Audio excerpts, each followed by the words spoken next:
एक चेन है जिसका मास है m, उसे एक हेमिस्फीयर पे रखा गया है एज सोन इन फिगर, जैसा कि इस डायग्राम में दिख रहा है। यहाँ पर इस डायग्राम को अगर गौर करो तो ये पूरा जो चेन है ना, वो हेमिस्फीयर के सेंटर के साथ 90 डिग्री एंगल बना रहा है।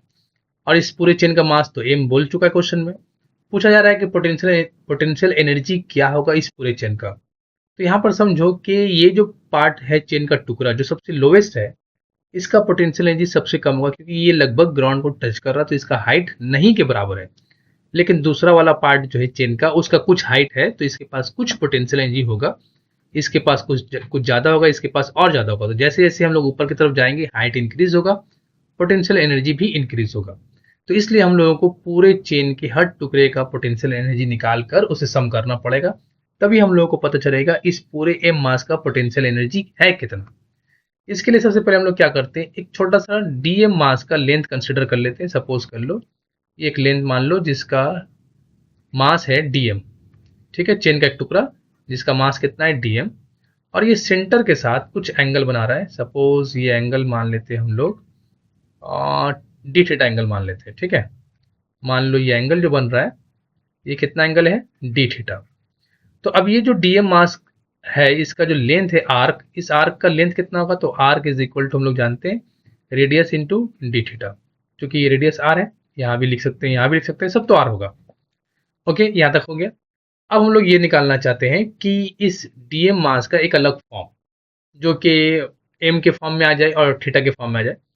तो हम लोग सबसे पहले हम लोग ये करते हैं कि मास पर यूनिट लेंथ कितना होगा, मास पर यूनिट एंगल निकालते हैं। पर यूनिट एंगल देखो 90 डिग्री एंगल पर एम मास है, तो पर यूनिट एंगल पर मास कितना हो जाएगा, एम बाय 90 डिग्री मतलब पाई बाई 2, मतलब 2m बाई पाई। ये किसका मास हुआ, यूनिट लेंथ का। लेकिन मुझे जो मास चाहिए वो इस लेंथ का। ये किसका मास हुआ, यूनिट एंगल का। लेंथ नहीं, यूनिट एंगल का मास ही है वो 2m बाई पाई। मुझे जो मास चाहिए वो डी थीटा एंगल का चाहिए। तो एक काम करते हैं, इसे डी थीटा से मल्टीप्लाई कर देते हैं।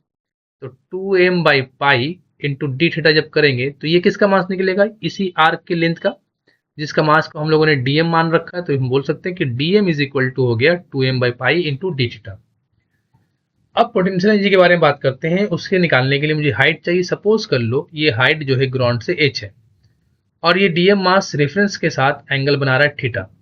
तो अगर हम लोग साइन थीटा यूज करते हैं तो साइन थीटा होता है perpendicular by hypotenuse, perpendicular h hypotenuse r, therefore h is equal to हो गया r साइन थीटा।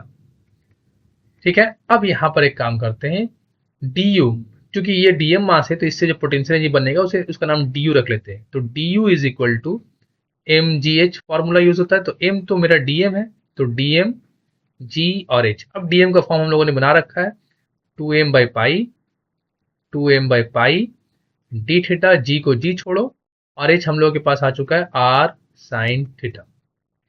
ठीक है, तो ये हम लोगों को पोटेंशियल एनर्जी मिला एक छोटे से टुकड़े का डीएम मास का। लेकिन मुझे तो पूरे चेन का पोटेंशियल एनर्जी निकालना है। तो u is equal to integration कर देंगे 0 से लेकर के पाई बाई 2 तक, इसका 2m by pi G R sine theta into D theta. अब यहाँ पर जो कांस्टेंट है 2m by pi G are से बाहर कर लेते हैं। तो 2m by pi G R, और साइन थीटा का इंटीग्रेशन होता है माइनस कॉस थीटा। ठीक है, 0 से पाई बाई 2, माइनस को बाहर कर लेते हैं, minus 2m G R by pi, cos theta बचा, कॉस 90 डिग्री, पहले पाई बाई 2 पुट कर लेते हैं, फिर माइनस कॉस 0। कॉस 90 डिग्री का वैल्यू 0 हो जाता है और कॉस 0 का वैल्यू 1, तो ये क्या बचेगा, minus 2mgr by pi 0 minus 1। अब माइनस माइनस प्लस हो गया तो क्या आया आंसर, 2mgr बाई पाई। अब अगर हम m को अलग कर लेते हैं और g को अलग कर लेते हैं तो mg अलग हो गया, 2r बाई पाई, यहाँ पर 2r बाई पाई ये h का काम कर रहा है। तो ये हुआ टोटल पोटेंशियल एनर्जी इस पूरे चेन का।